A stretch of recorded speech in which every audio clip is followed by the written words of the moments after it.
Meus amados irmãos e irmãs, eu quero cumprimentar a todos os irmãos com a paz do Senhor e agradecer mais uma vez a Deus por mais um dia de vida, pela satisfação que nós temos de sermos participantes da graça divina, da sua salvação, e pela oportunidade de voltar aqui com os irmãos para nós refletirmos sobre o tema de arminianismo, passado, presente e futuro.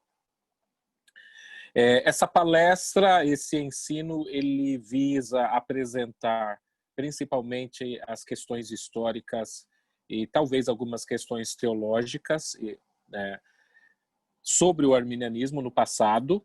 O que nós estamos vivendo, experimentando no arminianismo no presente, em especial no Brasil, e o que nós devemos fazer para que nós possamos ter uma consolidação do ensino, da pregação e do entendimento dessas doutrinas bíblicas para o futuro.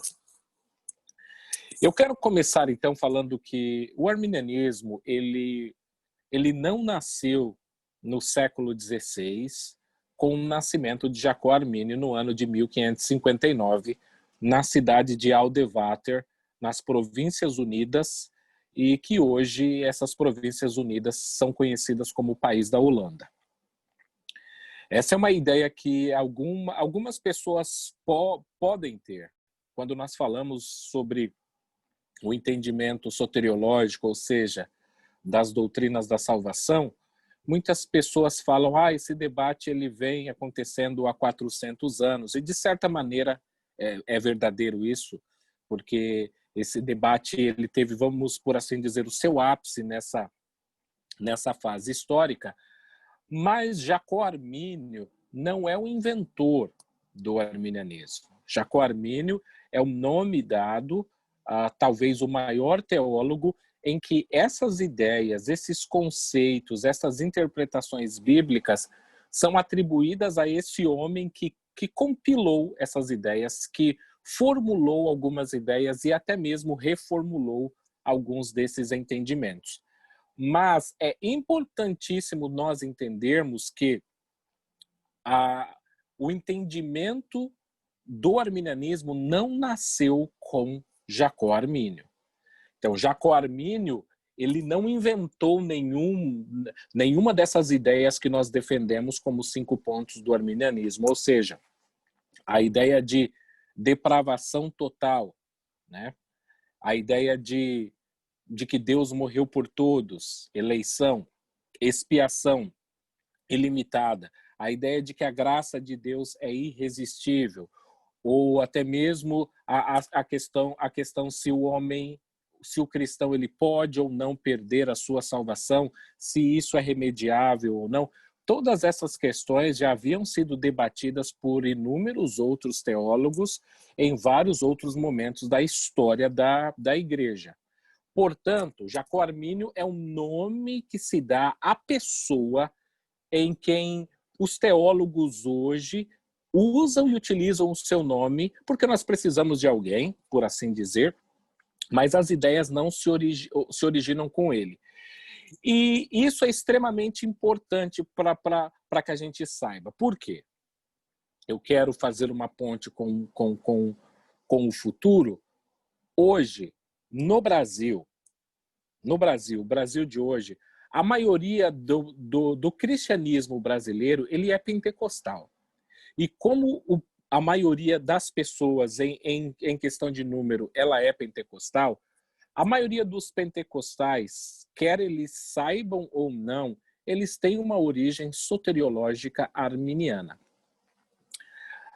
Mas o entendimento pentecostal, ele é muito diferente do entendimento, por exemplo, em que Jacó Armínio viveu, e eu vou explicar.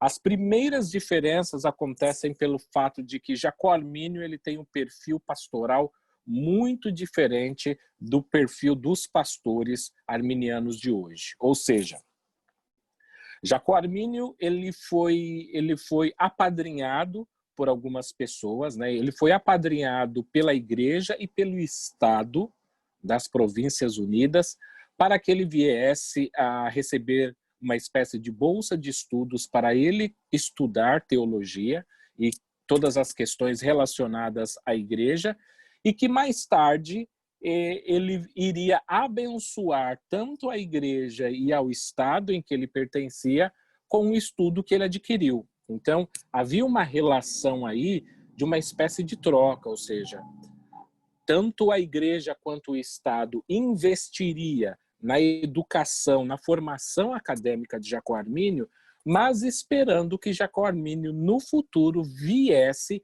a empregar todo o seu conhecimento, toda a sua experiência em prol da igreja e do Estado, no caso da Igreja Reformada Holandesa e do Estado das 7 Províncias Unidas.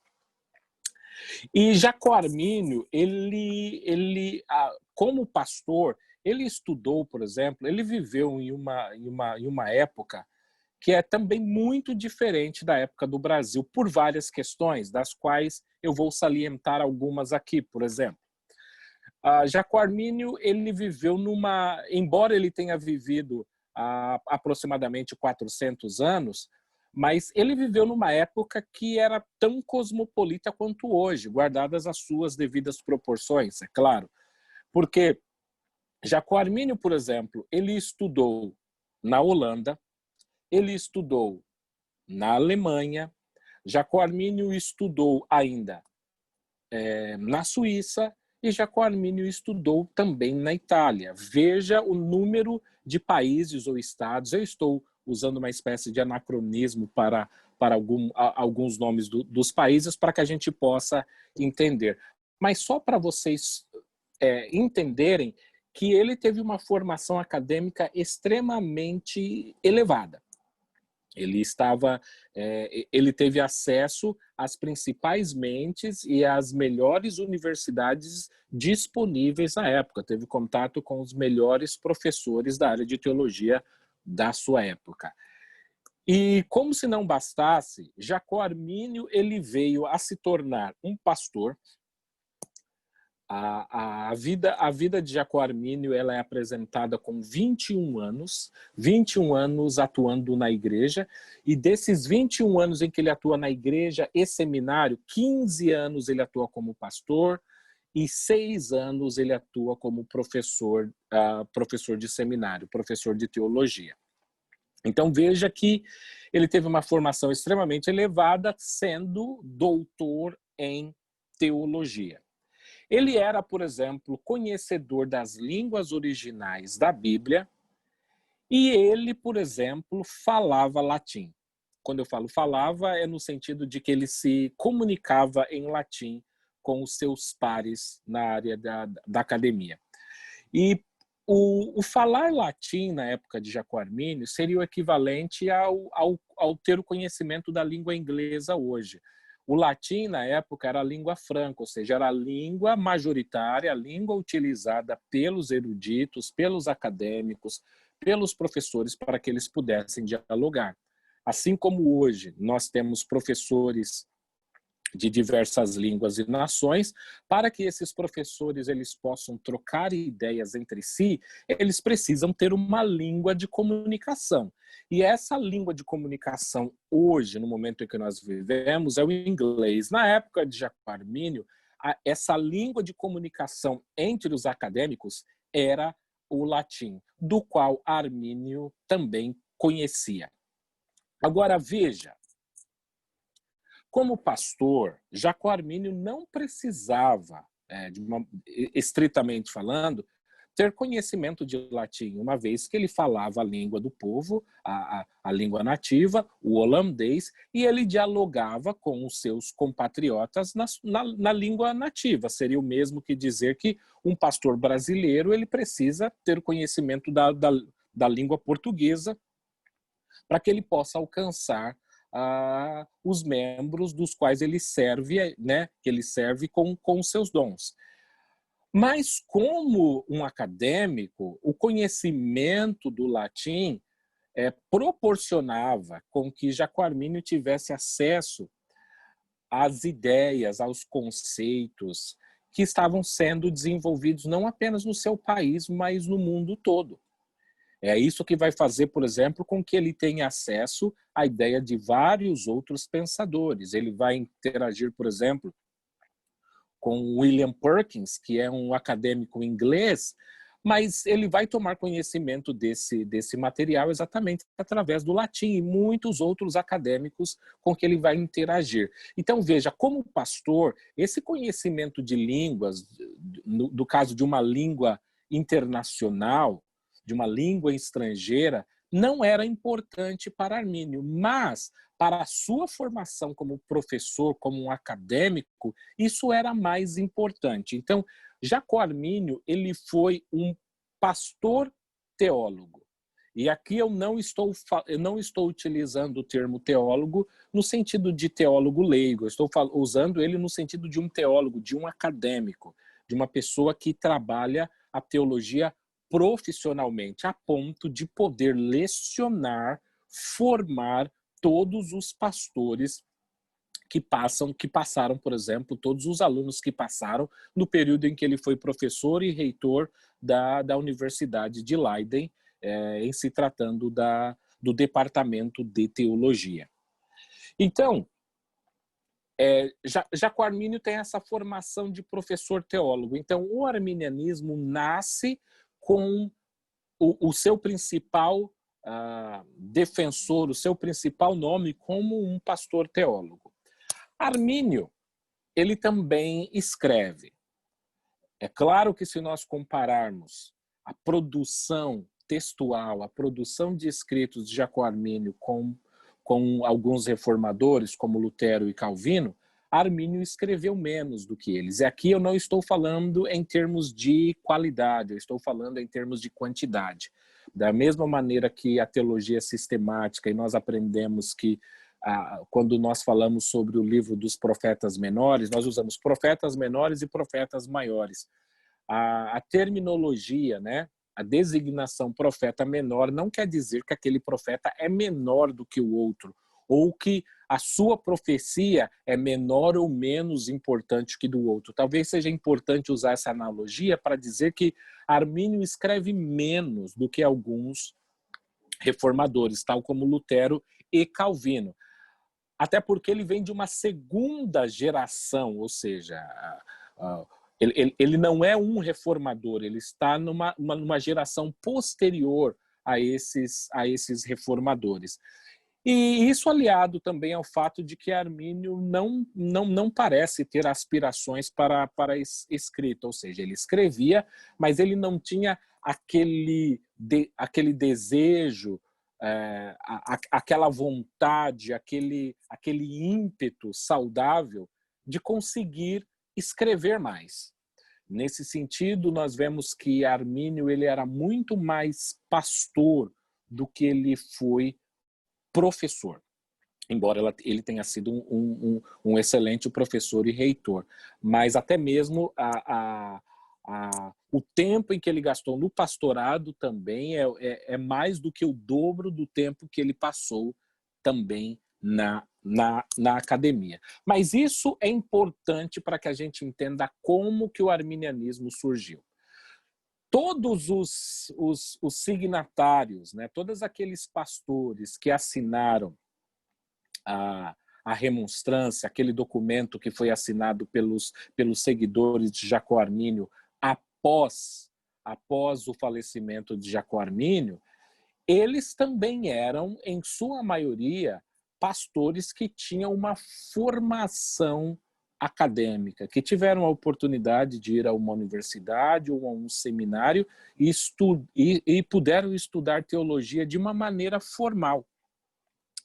Então, o arminianismo, nesse sentido, com os seus seguidores, também os remonstrantes, eles são majoritariamente teólogos com uma formação, embora nem todos eles tivessem essa formação. E isso faz com que Armínio tenha uma característica que hoje está ausente no meio arminiano brasileiro, composto majoritariamente de pentecostais, e que eu acredito que é o público principal que está me ouvindo agora nessa aula presencial. É possível que se esse vídeo for colocado na internet posteriormente, que outras pessoas de outras tradições possam assistir esse vídeo. Mas os alunos que estão assistindo ao vivo hoje, eu acredito que a maioria deles, eles são oriundos da Igreja Assembleia de Deus. Então, veja que Armínio, ele está dentro de uma igreja reformada que está nascendo. Eu estou falando aqui também de uma maneira anacrônica, ou seja, a igreja reformada na época de Armínio está nos seus primórdios. Ela ainda não tinha definido muitas dessas questões, até porque, por exemplo, Calvino, que é um reformador de primeira geração, ele falece exatamente, aproximadamente, quando Jacó Armínio está nascendo. Então, não deu muito tempo para que a igreja se viesse a se organizar, especialmente, por exemplo, nas Províncias Unidas. Então, a igreja ainda não está totalmente desenvolvida, a igreja está nos seus passos iniciais. E por a igreja estar nos seus passos iniciais, Armínio ele precisa interagir com pastores e teólogos de outras tradições. E Armínio fazia isso muito bem. Como eu apresentei aqui no início da palestra, ele estudou no seu país, nas Províncias Unidas, atual Holanda. Ele também foi para Marburgo, que é a Alemanha. Ele também estudou na Itália, se eu não me engano, foi para Pádua. Agora estou tentando lembrar para a cidade em que ele foi estudar. E ele interage com vários teólogos de diferentes tradições. Então, Armínio bebe muito dos escritores da igreja primitiva, ou seja, da patrística. Armínio é um leitor assíduo, é um leitor voraz da patrística, né? E assim, ele aprende muito com a história, mas ele não lê apenas a patrística, ele também estuda e lê pastores, teólogos e pensadores medievais, e ele estuda, por exemplo, e ele tem acesso e ele lê até mesmo a teólogos e padres católicos romanos. E Armínio, diferente de uma postura mais beligerante que nós temos hoje no pentecostalismo brasileiro, ele é capaz de ler e de aprender com outras tradições e valorizar aquilo que ele tem em comum com aquelas outras tradições. Então, Armínio não tem receio de elogiar determinados teólogos, determinados pastores, ainda que eles não pensem exatamente igual a Jacó Armínio. Então, Jacó Armínio, ele está acostumado, por exemplo, a valorizar estudos, a valorizar ideias, a valorizar conceitos de teólogos que estão fora da sua tradição cristã, que estão fora da sua tradição. Todo e qualquer ensino que for verdadeiro, porque veja, embora uma tradição cristã possa ter ideias e conceitos diferentes de nós, isso não quer dizer que tudo que aquela tradição construiu, que tudo que aquela tradição produziu, que aquilo deve ser jogado fora. E Armínio sabe isso muito bem e usa isso muito bem a seu favor, ou seja, tudo quanto homens estudaram e aprenderam antes dele e que ele pode aproveitar, ele vai fazer uso disso. Talvez utilizando aquela expressão que nós falamos sobre estar sobre ombros de gigantes. Mas isso, o ponto que eu quero ressaltar para com os irmãos aqui é para dizer que Armínio, ele não procura inventar a roda, num termo mais simples. Tudo aquilo que outras pessoas já se debruçaram, já estudaram de maneira esmiuçada, as pessoas que gastaram tempo em determinadas áreas, ele vai beber nos estudos dessas pessoas e aprender com essas pessoas e absorver esse ensino, ainda que esse ensino não venha literalmente da sua tradição. Lembrando, mais uma vez, a sua tradição cristã está em desenvolvimento. Então, ele precisa mesmo, de fato, dialogar com outras tradições. Agora, Jacó Armínio também não conseguiu escrever tanto, conforme eu já falei, pelo fato dele não ter talvez uma aspiração de escrever como outras pessoas têm, mas também por algumas outras questões que precisam ser salientadas. E algumas delas são as seguintes. Por exemplo, ele esteve debaixo de grandes ataques de contemporâneos, né, de pastores e teólogos dentro da sua igreja, que não concordavam com algumas das suas visões. E isso fez com que esses pastores, com que esses teólogos fizessem perguntas a Jacó Armínio, pedissem para que ele desse explicações sobre a sua interpretação, e outros até de má fé, escrevendo e atribuindo a Armínio ideias e conceitos que ele jamais defendeu e que ele jamais ensinou. E isso fez com que Jacó Armínio tivesse que, quando ele fosse escrever, ele ia escrever para explicar às outras pessoas o que ele cria. Ou ele iria escrever dizendo que ele não era o autor de determinados escritos, de determinadas teses, e que ele iria mostrar de fato o que ele acreditava. Então veja que Jacó Armínio perdeu muito tempo escrevendo o que nós chamamos de obras polemistas. O que são obras polemistas? Obras polemistas são aquelas obras em que, deixa eu usar o exemplo que nós estamos tratando aqui, que é de soteriologia, a doutrina da salvação. Uma obra polemista é uma obra, por exemplo, arminiana, que pega o entendimento, noções, ou explicações, ou interpretação calvinista de textos bíblicos, e ela vai dizer, nós não concordamos com essa interpretação por causa disto, disto e daquilo. Acreditamos que essa interpretação está incorreta por causa disso, disso e daquilo. E acreditamos que a nossa interpretação, que é esta ou aquela, é melhor por causa disto, disso e daquilo. Há sempre esse vai e vem entre ideias, entre o que uma tradição, o que uma escola diz, o que a outra diz, porque ele acha que aquela escola está errada e porque ele acha que a sua escola de interpretação está correta. E esse tipo de leitura, ele tem o seu público, ele tem a sua importância, mas ele não desenvolve necessariamente, ele não ajuda a desenvolver o arminianismo. Por quê? Porque o arminianismo está sempre atrelado, tendo uma interação com, no caso, os textos, com a interpretação ou com a tradição calvinista da época. Armínio perdeu muito tempo escrevendo e refutando tais escritos. E isso tira o tempo para que Armínio pudesse desenvolver, aprofundar mais algumas das suas ideias e da sua teologia, que em algumas áreas nós vemos que elas não ficaram totalmente desenvolvidas. E talvez uma das piores coisas que aconteceu também a Armínio foi o fato dele ter vivido pouco.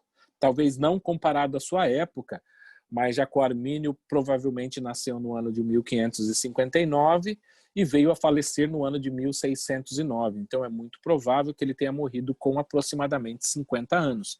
50 anos para os nossos padrões não é muito. Para aquela época, nem tanto. Mas, mesmo ele tendo vivido 50 anos, os seus últimos anos também não foram anos de qualidade, ou seja, ele já estava doente há alguns anos, ele já estava enfermo há alguns anos, e ele precisou parar de escrever, parar de ensinar, ou seja, descansar, tentar se reabilitar por alguns momentos nesses últimos anos, de maneira que os seus últimos anos também não foram muito produtivos em razão dessa doença que por fim veio lhe ceifar a vida. Então, tendo apresentado isso, eu quero mostrar para os irmãos que Jacó Armínio, ele, em questões soteriológicas, ele defende aquele conceito, aquela frase, talvez, eu não sei se você já tem ouvido, uma frase do Vicente de Lerins, que ele diz assim, é basicamente defender ou pregar ou explicar aquilo que foi defendido, pregado por todos, por todo o tempo, ou seja, sempre e em todos os lugares.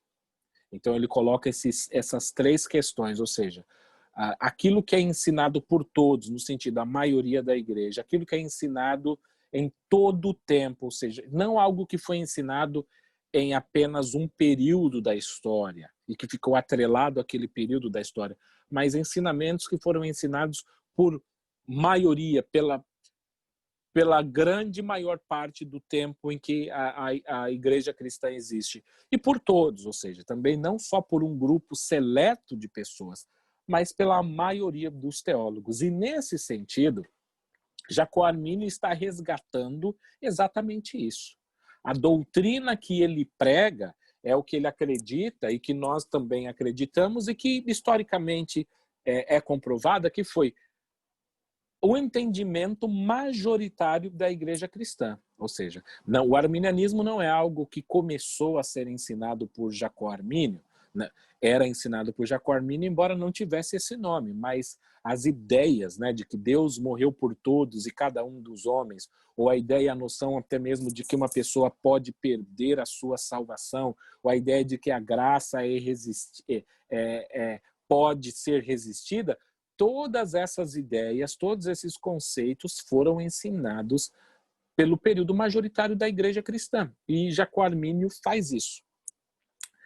Agora, quais são as implicações disso que eu falei do passado, né? Usando Jacó Armínio, lembrando que Jacó Armínio não é o início, mas usando Jacó Armínio como ponto inicial para o nosso diálogo, o que nós podemos aprender com o passado, olharmos e analisarmos o presente hoje das igrejas arminianas brasileiras, para que nós possamos ter um melhor futuro. Jacó Armínio também, antes que eu me esqueça,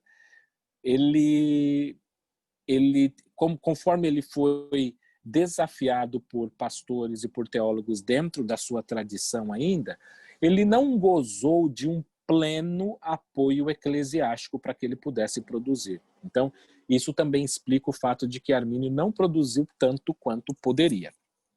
Agora, vamos para o presente. O presente nós estamos...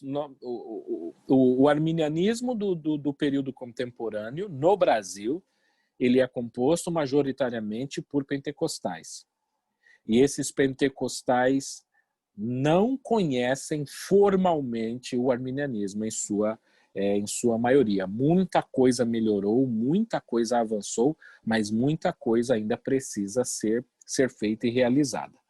Agora veja, o arminianismo da Holanda do século XVI e século XVII era composto por pastores teólogos.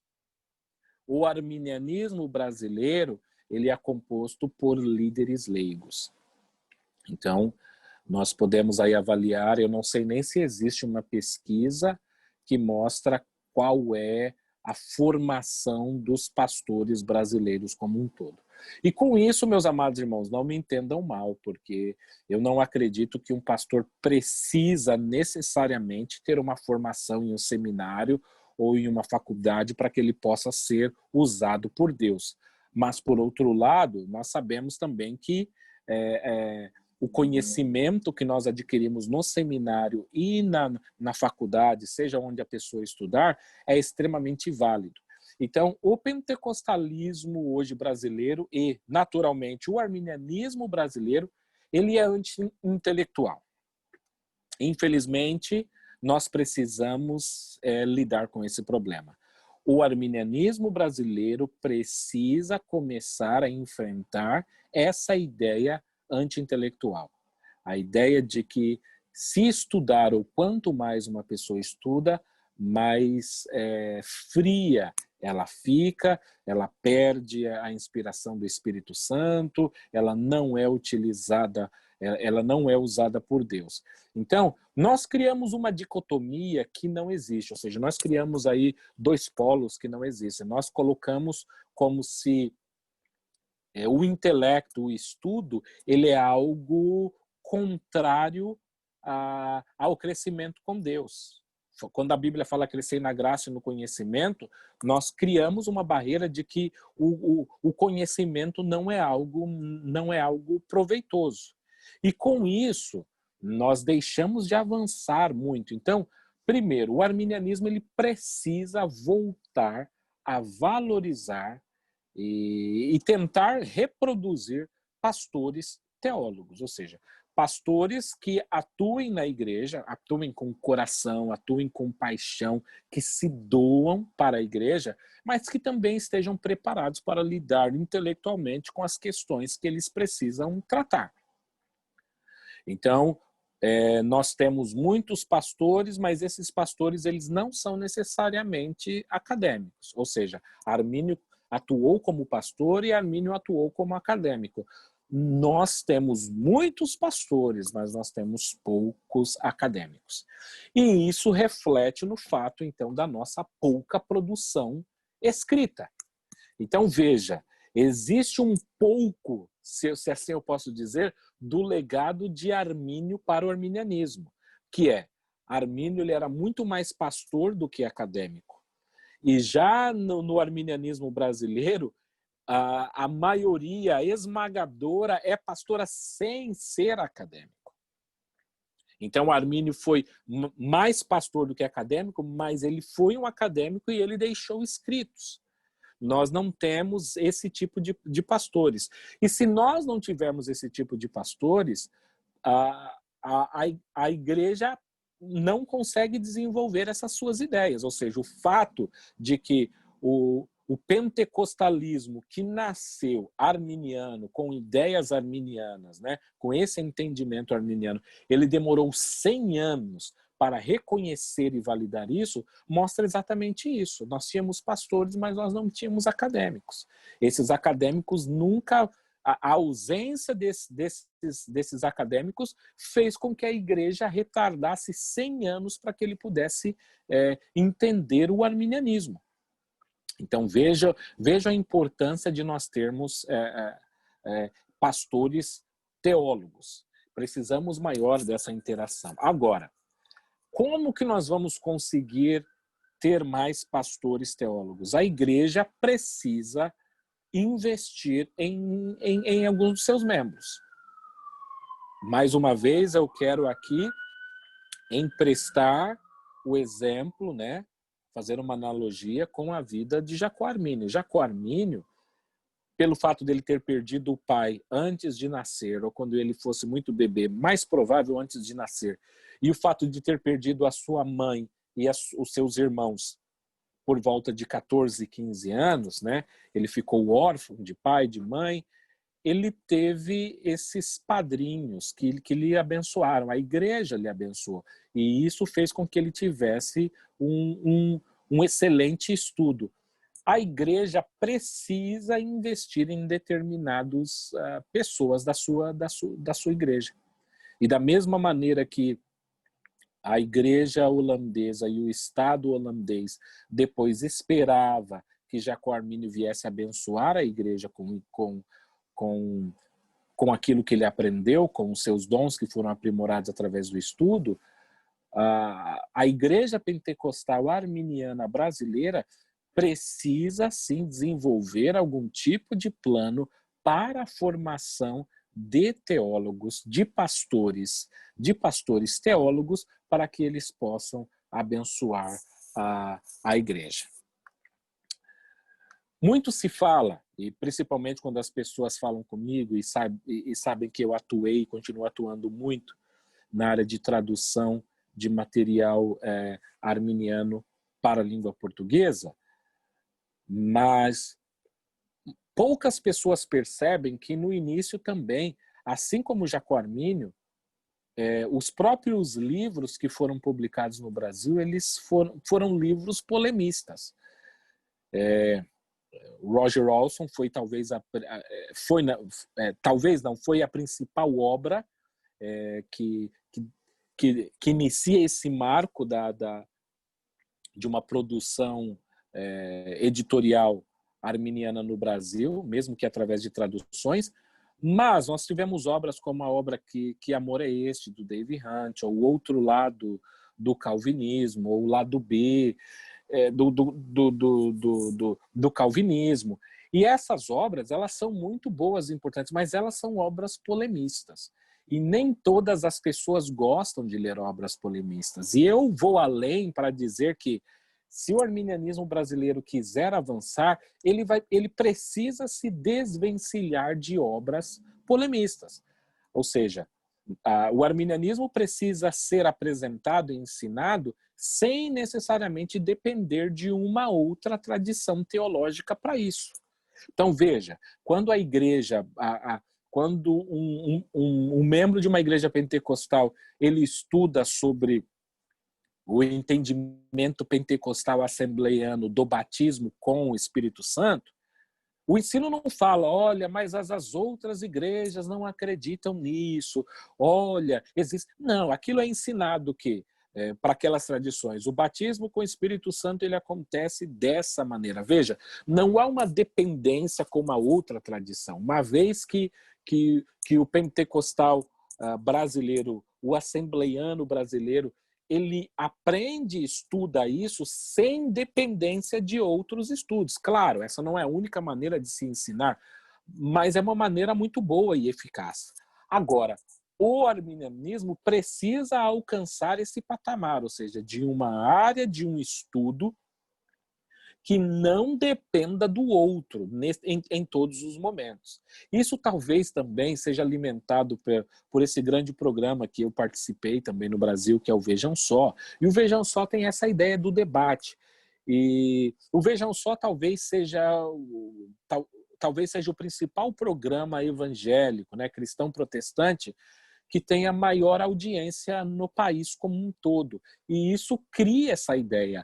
Mas essa ideia, embora válida para a televisão, embora válida até mesmo para programas de rádio que utilizam desse mecanismo, desse debate, a igreja não é um espaço para debate.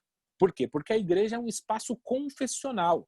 A igreja está ali para defender aquilo que ela acredita. A igreja não está ali para falar, mas a outra tradição diz isso, a igreja está ali, nesse caso, a igreja pentecostal brasileira está ali para defender aquilo que ela acredita. Uma vez que ela definiu, através de uma declaração, o que ela acredita, esses pontos precisam ser apresentados, mas sem uma dependência com a outra tradição. O mesmo vale, e isso é importante ressaltar, o mesmo vale, por exemplo, para a questão escatológica, ou seja, para a doutrina das últimas coisas nas Assembleias de Deus. Eu fui criado nas Assembleias de Deus do Brasil e posso dizer que esse é a maneira majoritária que a escatologia é apresentada. A maneira como que a Assembleia de Deus acredita que se dará o fim das coisas não é ensinada nos púlpitos, nos cultos de doutrina, dizendo, olha, mas existem outras escolas que divergem da gente. Existem pessoas que não acreditam no milênio. Olha, existem igrejas que acreditam que a igreja vai passar pela tribulação. Não, a maioria dos pastores ensinam, o entendimento assembleiano é este.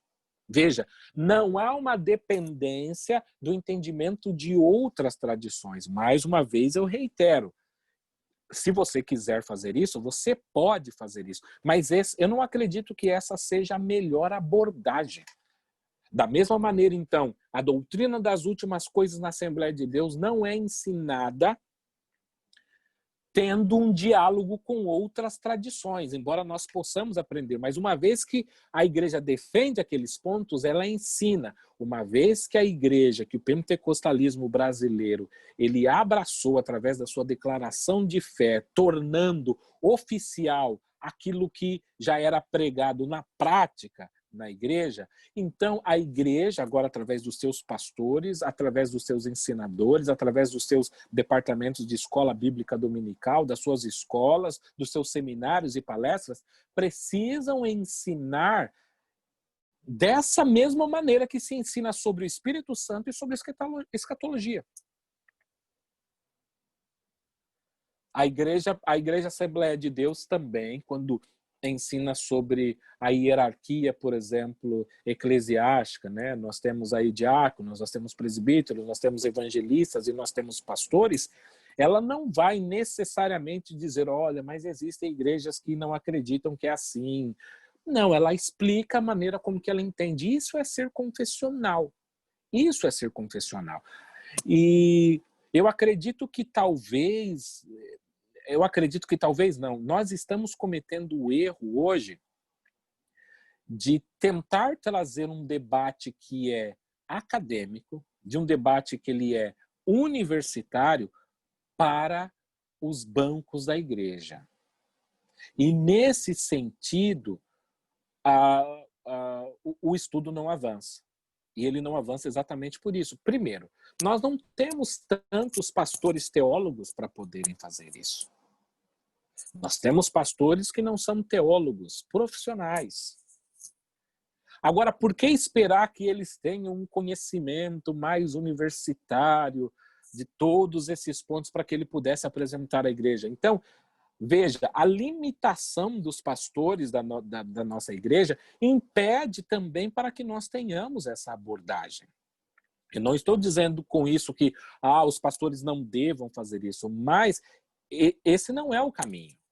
Eles podem fazer, aqueles que sabem fazer, mas esse não é o caminho. Veja, se os próprios pastores não têm essa formação formal, o que dirá os membros? E nesse sentido, agora eu volto também a mencionar Jacó Armínio. Jacó Armínio acreditava que determinadas questões não deviam ser debatidas com os membros, porque os membros não tinham conhecimento técnico de determinadas questões. Então, algumas coisas eram para ser debatidas entre pastores e líderes, entre acadêmicos, mas não era para ser debatida necessariamente com membros. E eu acredito que essa abordagem de Armínio esteja correta, principalmente no contexto do evangelicalismo brasileiro, em se tratando, então, dos pentecostais. Nós não devemos entrar em todas essas questões quando nós estamos ensinando na igreja. Veja, por exemplo, eu estou citando algumas coisas mais técnicas aqui, mas isso aqui não é um culto, isso aqui é um estudo. Então, essas questões, elas podem e devem ser tratadas, por exemplo, em um curso como esse, em uma palestra, na formação, em aulas de seminário, mas essa não deve ser necessariamente a mesma abordagem para o culto. Veja, os pontos do arminianismo são pontos doutrinários, e como pontos doutrinários, eles devem ser apresentados nos cultos de ensino. E os cultos de ensino não devem ter essa mesma abordagem de cultos de seminário. Esse é um fato que nós precisamos colocar em prática. E aí você pode, então, estou tentando antecipar alguma das possíveis perguntas e indagações que os alunos e os ouvintes possam ter. E a pergunta é, então, de que maneira nós devemos fazer isso? Nós devemos fazer como a igreja faz em outras áreas. Então, para eu explicitar, para eu colocar aqui de uma maneira clara e direta, o arminianismo defende, então, a depravação total.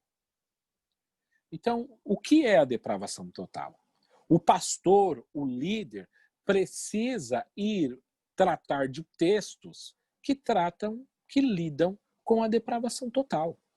Então, ele pode pegar, por exemplo, talvez alguns textos mais claros, ou, por exemplo, pegar Romanos 3, né, que tem de uma maneira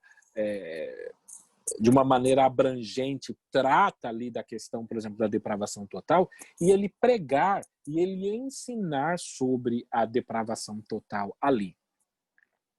Aí ele vai pregar sobre a condicionalidade da eleição, ou seja, que a eleição é condicional. Ele vai pegar, então, os textos que embasam isso e ele vai pregar para a sua igreja, mostrando que a eleição é condicional. Ele vai pegar textos em que a graça de Deus é resistida, um exemplo claro que vem à mente, por exemplo, quando Estevão ele está prestes a ser martirizado, e na sua pregação ali, em Atos capítulo 7 e 8, ele vai dizer, falando naturalmente com os seus compatriotas, os judeus da época, o povo de Deus, dizendo, mas vocês sempre resistem ao Espírito Santo. Então, nós vamos pegar aí, por exemplo, João 3,16 e deixar cada vez mais claro que Deus morreu por todos e cada um dos homens. E aí a questão, o último ponto, se a pessoa perde ou não a sua salvação, que existe uma divisão entre os arminianos, e eu quero falar sobre isso mais tarde. Mas com isso, o que eu quero dizer? Embora existam tradições que acreditam que a graça de Deus não possa ser resistida, quando o pastor, o líder, estiver na sua aula da escola dominical, quando ele estiver principalmente no culto, ele não precisa necessariamente falar sobre isso. Não precisa. Porque existem várias religiões no mundo, existem várias tradições cristãs, e quando você está na igreja, não se está dando, você está ali para pregar e ensinar confessionalmente, não é uma aula de religião comparada. E eu acredito que às vezes nós cometemos esse erro de achar que todo ensino, porque é o ensino da área de arminianismo, tem que ser religião comparada. Então o arminianismo precisa ser comparado ao calvinismo. E aí a pessoa também incorre até mesmo no erro de criar caricatura sobre o calvinismo. Por quê? Porque para você pregar sobre o seu entendimento e o do outro, significa que você precisa ter pelo menos certo domínio da sua tradição e da tradição do outro. Então veja, é uma exigência um pouco maior e mais profunda, porque agora, eu acho isso proveitoso, se a pessoa tiver o conhecimento não só da interpretação da sua tradição como da tradição do outro, eu acho isso maravilhoso, eu acho isso muito bom. Mas nós precisamos lidar com a realidade que nem todo mundo vai ter esse conhecimento, vai ter essa oportunidade para fazer isso. E aí eu volto de novo. Quando os pastores falam sobre o entendimento do batismo no Espírito Santo na Assembleia de Deus, eles não falam sobre cessacionismo necessariamente. Eu falo isso por experiência própria e por estar presente em igrejas, em púlpitos. Eles não fazem um estudo comparativo do batismo com o Espírito Santo. Eles fazem um estudo propositivo do que é o entendimento pentecostal assembleiano brasileiro, daquela denominação. Quando a maioria dos pastores pregam sobre o fim do mundo, a volta do Senhor, eles pregam de uma maneira afirmativa. A igreja, nós acreditamos que a igreja não passará pela tribulação, e ele vai apresentar os pontos, mas ele não vai necessariamente falar das outras tradições cristãs que acreditam que a igreja possa passar, por exemplo, pela tribulação. Então, quando ele explica a escatologia, ele não prega escatologia fazendo comparações, não é um estudo comparativo. Mas quando nós ensinamos, ou escrevemos, ou falamos sobre arminianismo, quase sempre as pessoas vão com isso. Polemismo, ou seja, eu preciso falar daqui e do outro. E a maioria dos irmãos que não ouviram nem o termo arminiano, possivelmente também não conhecem o calvinismo. Não pelo termo, né? Vamos talvez utilizar a ideia de predestinação, embora a predestinação seja bíblica, mas eles vão entender que predestinação é o calvinismo de uma maneira bem leiga. Então veja, para que o arminianismo comece a avançar, principalmente dentro das igrejas Assembleias de Deus.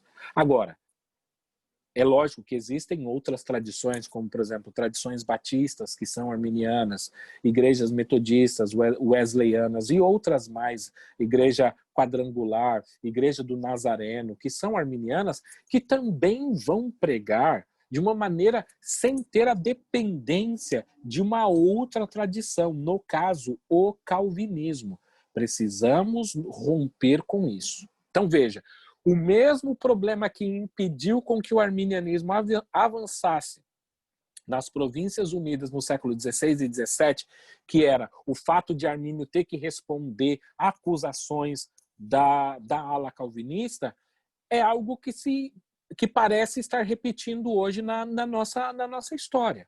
Agora no Brasil, ou seja, as pessoas que estão envolvidas querem sempre, ou pelo menos a maioria das vezes, ter que lidar com a outra tradição. E não é nosso papel, nesse momento, fazer isso. Já existem livros bastante que fizeram isso. O momento agora é de avançar. Então, o mesmo patamar que o batismo com o Espírito Santo, que a escatologia, que o evangelismo tem, que a apologética goza, usufrui dentro da Igreja Assembleia de Deus, o arminianismo precisa alcançar esse mesmo patamar. Armínio, conforme eu disse aqui no início desse estudo, dessa palestra, ele bebia em muitas outras tradições. E a tradição pentecostal é uma das tradições cristãs protestantes mais novas. Isso se nós levarmos em consideração, por exemplo, com a igreja luterana, isso se nós analisarmos, por exemplo, a igreja anglicana.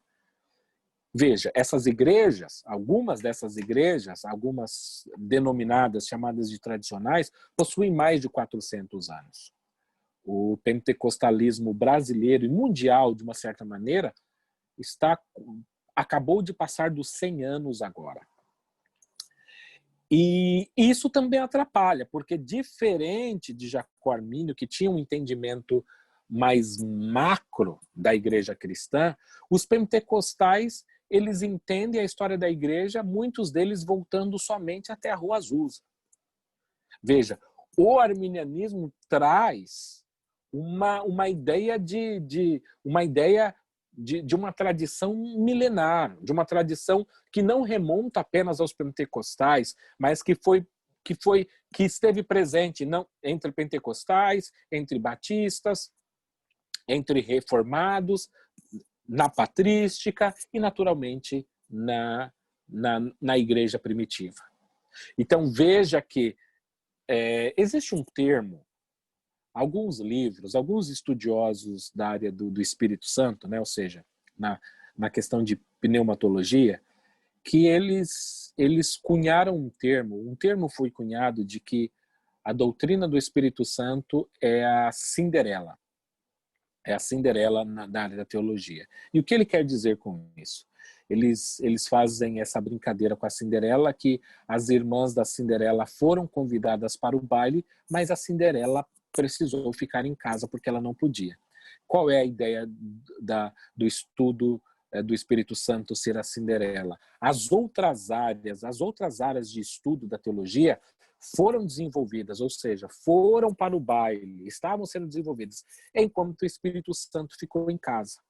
E esse entendimento do Espírito Santo, veja, faz com que muita coisa que se acredita hoje na história cristã, acredite-se há pouco tempo. Ou seja, embora esse mesmo entendimento esteve em toda a história da igreja cristã, mas de uma maneira geral, majoritária, os pentecostais ressuscitaram esse entendimento que os pentecostais acreditam que é o entendimento bíblico. Mas isso isso não se dá com o arminianismo. O arminianismo foi desenvolvido durante toda a história da igreja. E se o arminianismo foi desenvolvido durante toda a história da igreja, nós precisamos olhar fora do pentecostalismo. Veja, não foi o pentecostalismo que desenvolveu o arminianismo. Se não foi o pentecostalismo que desenvolveu o arminianismo, significa que nós precisamos estudar as outras tradições que desenvolveram, que aprofundaram esse estudo que hoje nós defendemos. Então, o cristão pentecostal precisa aprender a valorizar, por exemplo, o quanto outras tradições nos deram, porque o legado do arminianismo para o pentecostalismo não veio com o pentecostalismo, mas veio anterior ao pentecostalismo. Então, nós precisamos ser mais como Armínio e aprender a dialogar com outras tradições que não são apenas a nossa. Então, aqui há espaço, nesse caso, para que os pentecostais possam estudar mais sobre John Wesley, para que possam estudar o que nós estamos fazendo agora também, mais sobre Jacó Armínio, sobre a patrística e por vários outros teólogos que não necessariamente defendem alguns pontos pentecostais. Ou seja, pentecostal é apresentado hoje como alguém só que defende o Espírito Santo. Veja que o entendimento pentecostal do Espírito Santo, veja que não é uma teologia completa, é uma teologia que favorece mais uma área, vamos dizer assim, a pneumatologia do que outra. Agora, o pentecostalismo, ele começa a se encorpar mais também na área soteriológica. Só que essa área soteriológica precisa de um diálogo com outras tradições. E nós precisamos aprender a valorizar essas outras tradições. E aqui eu vou para o quinto ponto que eu não tratei, e para que eu possa partir para a conclusão dessa nossa reflexão e dar espaço para que os irmãos possam fazer as suas perguntas e alguns outros mais comentários que os irmãos acharem pertinentes. Se nós pegarmos a Bíblia de estudo pentecostal, nós vamos ver que ela defende a apostasia, a possibilidade de que uma pessoa que de fato experimentou a salvação possa perder a sua salvação. E se eu não estiver equivocado, a Bíblia de estudo pentecostal também defende que a salvação pode ser perdida e que depois a pessoa pode voltar a ganhar a sua salvação. Né? Em estudos baseados principalmente no livro de Hebreus, né? Hebreus capítulo 6, Hebreus capítulo 10. Agora, o arminianismo ele possui uma ramificação nesse ponto. E essa ramificação ela é basicamente tripla. Tripla em que sentido? Existem arminianos que acreditam que a salvação não se perde. Então, essa é uma escola. Existe a maioria dos arminianos que defende que a salvação pode ser perdida. E esses que defendem que pode ser perdida, eles também se subdividem entre aqueles que acreditam que uma vez que a pessoa perdeu a salvação, essa salvação nunca mais pode ser adquirida, ou seja, quem perdeu a salvação, perdeu para nunca mais voltar a ganhá-la. E aqueles que acreditam que a salvação pode ser perdida e possa ser recuperada novamente. E eu quero deixar aqui claro que, infelizmente, eu não estou com o tempo para a gente fazer um estudo só sobre essa questão. Aí existe questão de terminologia envolvida, o que é apostasia, aí o que é uma pessoa o que é perder a salvação, a gente fala o que é desvio, aquela pessoa está desviada, aí nós precisamos analisar todos esses termos e colocar isso em prática. Mas o que eu quero dizer com isso?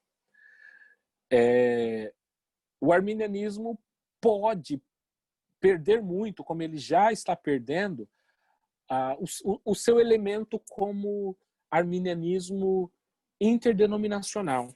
Como a maioria numérica dos arminianos brasileiros eles são assembleianos, eles defendem a possibilidade de apostasia. Mas muitos desses pentecostais passam a desprezar aqueles que têm uma visão diferente. Então, em vez de nós valorizarmos os outros, dos 5 pontos soteriológicos, os 4 pontos de unidade, eles querem enfatizar apenas aquele ponto, como se aquele calvinista fosse um calvinista de segunda... Desculpa, aquele arminiano fosse um arminiano de segunda classe. Ou seja, se a Assembleia for ensinar isso confessionalmente, ela deve ensinar da maneira como que ela crê. Mas, veja, nem todos os pentecostais, isso desde o início, acreditam que a evidência inicial do batismo com o Espírito Santo é falar em línguas. A maioria dos pentecostais acredita, crê assim. Mas existem muitos pentecostais que não creem assim. Então, mas eu não sei até que ponto os pentecostais se dividem sobre essa questão. E não acredito que precisam necessariamente se dividir por essa questão, mas valorizar mais os pontos que eles têm em comum. Então, eu quero dizer que eu tenho aprendido uma lição muito interessante aqui no Canadá. O Canadá, diferente do Brasil, ele vive numa época que os teólogos, que os pensadores chamam de pós-cristão. Ou seja, que ele foi criado, que teve as suas estruturas cristãs, mas que hoje a maioria dos canadenses não são cristãos, ou se são cristãos apenas nominais.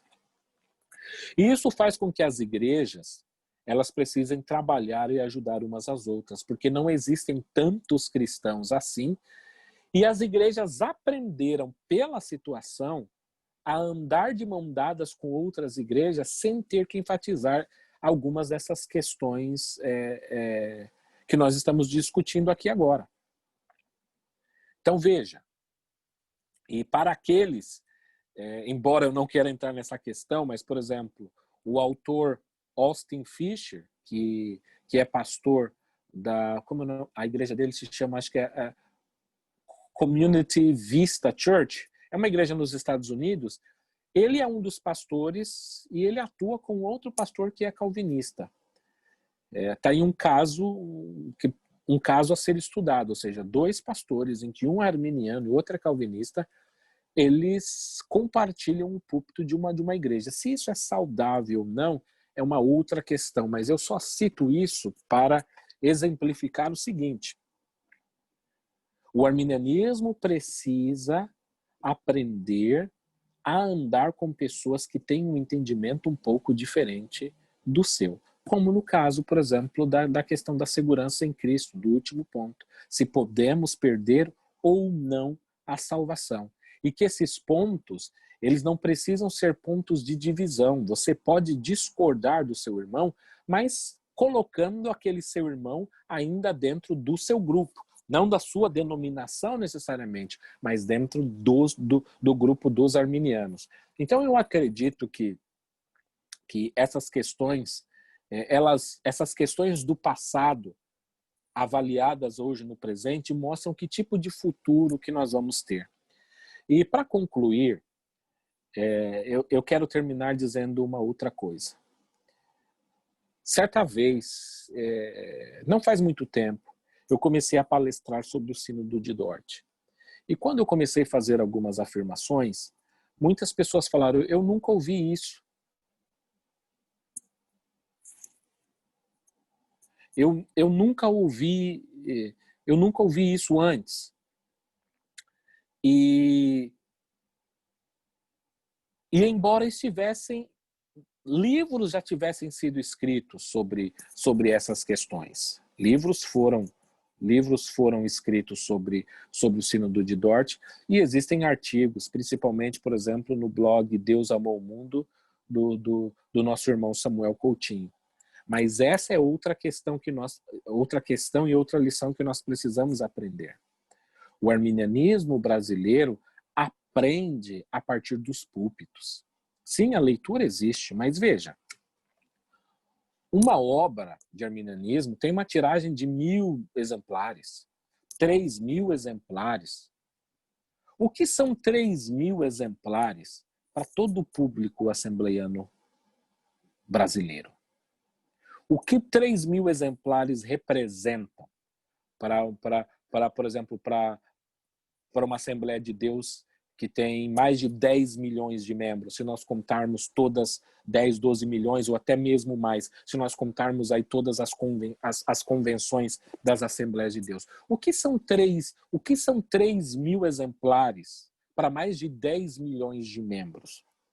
E outra, também não significa que todos esses 3 mil exemplares tenham sido lidos. E também não significa que todos esses 3 mil exemplares foram absorvidos, ou seja, lidos e entendidos. Então isso significa que o pastor, os líderes, têm a responsabilidade de pregar isso a partir do púlpito. E isso ficou claro quando eu comecei a falar sobre o Sínodo de Dort. Não basta ter apenas livros, mas essas doutrinas precisam ser pregadas vez após outras nos nossos cultos. Então aí cabe, mais uma vez, aos líderes, aos obreiros envolvidos na área de estudo, para que eles criem situações, eventos, aulas, pregações, em que esses pontos doutrinários sejam ensinados na igreja, para que aquele conhecimento adquirido através do livro, né, dos livros, possa ser transmitido ao público, porque, ao que me parece, a principal forma com que esse público ele é formado é de maneira oral e não de leitura. A leitura talvez é a principal maneira de educação e formação de um acadêmico, na escola, mas não necessariamente na igreja. Na igreja as pessoas não escrevem, poucas escrevem. Quando eu falo escreve, não é que as pessoas não sabem escrever, mas as pessoas não vão para a igreja, todas elas com um caderno para tomar anotações. Então veja, as pessoas aprendem principalmente de maneira oral. Então, enquanto esses ensinos não estiverem disponíveis de maneira oral também para a igreja como um todo, nós não avançamos conforme poderíamos. Eu acredito que eu já tenha passado de 1 hora e eu vou voltar então aí para a administração do grupo para que nós possamos dar prosseguimento a essa conferência, a essa palestra.